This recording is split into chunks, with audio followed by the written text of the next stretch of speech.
Bismillahirrahmanirrahim. Assalamualaikum warahmatullahi wabarakatuh.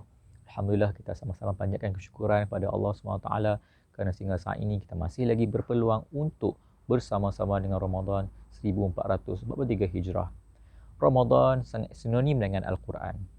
Ramadan Al-Quran. Bulan Ramadan juga dikenali sebagai bulan Al-Quran.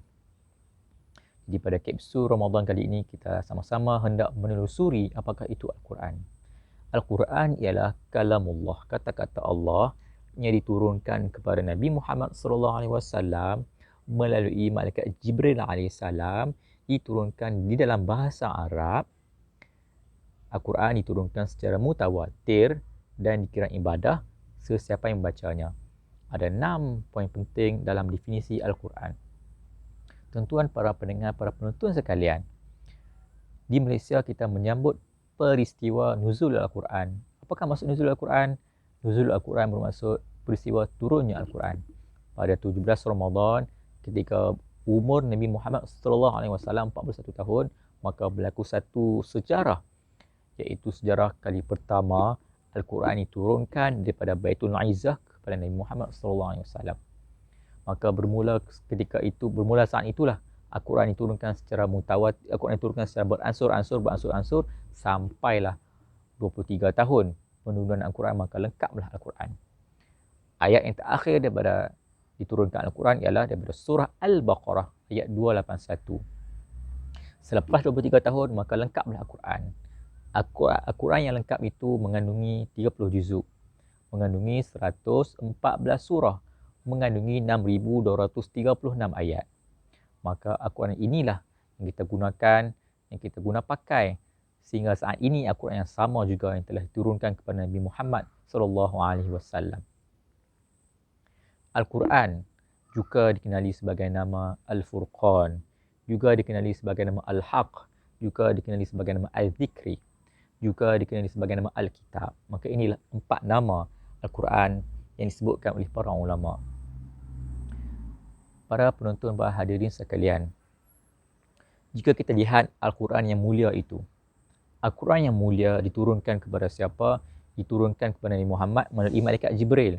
Maka malaikat Jibril yang membawa Al-Quran itu dimuliakan oleh Allah SWT, diangkat menjadi malaikat, ketua para malaikat. Maka malaikat Jibril telah dimuliakan oleh Allah SWT. Al-Quran diturunkan kepada Nabi Muhammad SAW, maka Nabi Muhammad menjadi manusia yang sangat mulia, manusia yang paling mulia. Al-Quran yang mulia itu tadi diturunkan di dalam bulan Ramadan, maka bulan Ramadan menjadi bulan yang sangat mulia berbanding dengan bulan-bulan yang lain. Al-Quran yang mulia itu tadi diturunkan kepada satu malam. Malam ini diberi nama Al-Qadar, maka malam itu menjadi malam yang paling mulia berbanding malam-malam yang lain. Jadi bagaimanakah kita sebagai manusia hendak berinteraksi dengan Al-Quran supaya kita juga hendak menjadi mulia dengan keberkatan Al-Quran? Maka Nabi Muhammad sebut kepada kita apakah yang Nabi sebutkan? Nabi sebutlah hadisnya yang berbunyi, khairukum man ta'allama al-Quran wa 'allamahu. Sebaik-baik di kalangan kamu, semulia-mulia di kalangan kamu ialah orang yang mempelajari Al-Quran dan orang yang mengajarkannya.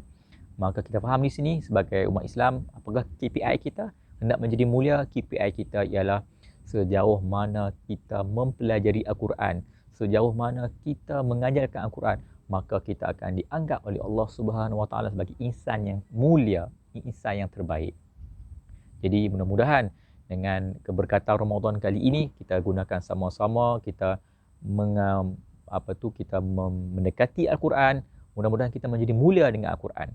Kerana apa? Kerana Nabi memberi satu jaminan kepada kita dalam hadisnya yang berbunyi, Iqra'ul Quran, bacalah Al-Quran. Fa'innahu ya'ti yawmal qiyamah. Kerana Al-Quran akan datang kepada kita pada hari kiamat. Syafi'an li ashabih. Al-Quran akan datang kepada kita pada hari kiamat sebagai pemberi syafaat, sebagai pemberi pertolongan kepada siapa? Kepada li ashabih, kepada para pembacanya.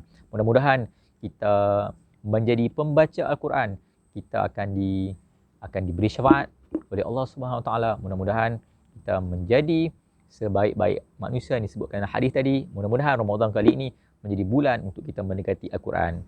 Wallahu a'lam. Assalamualaikum warahmatullahi wabarakatuh.